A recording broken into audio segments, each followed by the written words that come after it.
Washington. Al-Qaida leader Ayman al-Zawahri, who took over command of the terrorist organization after the death of Osama bin Laden in 2011, was killed by a U.S. drone strike in the Afghan capital of Kabul on Saturday night, President Joe Biden said in a White House address on Monday evening.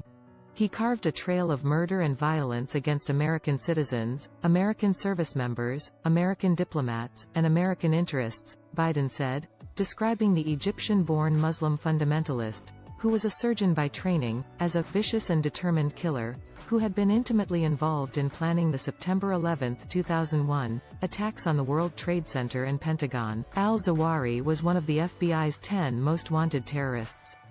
His demise came courtesy of a CIA drone, which fired 2 Hellfire missiles at the balcony of a Taliban-operated safe house where the Al-Qaeda leader and his family were staying. Now, justice has been delivered, Biden said in his remarks.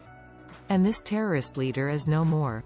Nobody else is believed to have died in the strike. A senior administration official said that the president was first briefed on intelligence relating to al-Zawahri's whereabouts on July 1. The official described him as immersed in intelligence, wanting to know about the layout of the safe house, the impact of a strike on other residents and on civilians living nearby.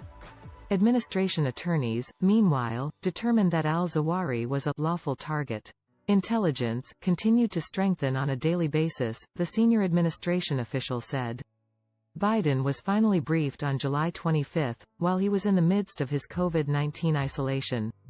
Taking the counsel of his top national security advisors, he approved the strike. Biden was vice president when Navy SEALs executed an audacious raid in Abbottabad, Pakistan, authorized by former President Barack Obama, in which bin Laden was killed.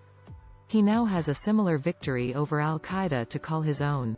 I think we really won the war on terror now, defense analyst Ben Friedman of Defense Priorities wrote on Twitter upon hearing the news of al-Zawahri's death. The killing comes nearly a year after the chaotic departure of U.S. forces from Afghanistan, which ended the 2-decade military operation begun by former President George W. Bush.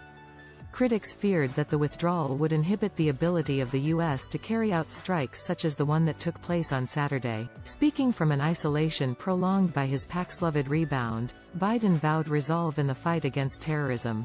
We make it clear again tonight that no matter how long it takes, no matter where you hide, if you're a threat to our people, the United States will find you and take you out, he said. Although its operational capacity had been degraded in the last decade, Al-Qaeda remained a potent symbol of anti-American sentiment. And while bin Laden had been the group's public face, al-Zawahri was its ideological linchpin. Understanding al-Zawahri is to understand the most violent form of Islamic radicalism, U.S. Navy Lieutenant Commander Yusuf H. Abul Enan wrote in a 2004 analysis, one where there is no negotiation and an uncompromising attitude in waging an offensive jihad on those he has deemed as enemies of his brand of Islamic fundamentalism. Al-Zawahri helped plan the bombings of 2 U.S. embassies in Africa in 1998, as well as the bombing of the USS Cole off the coast of Yemen in 2000.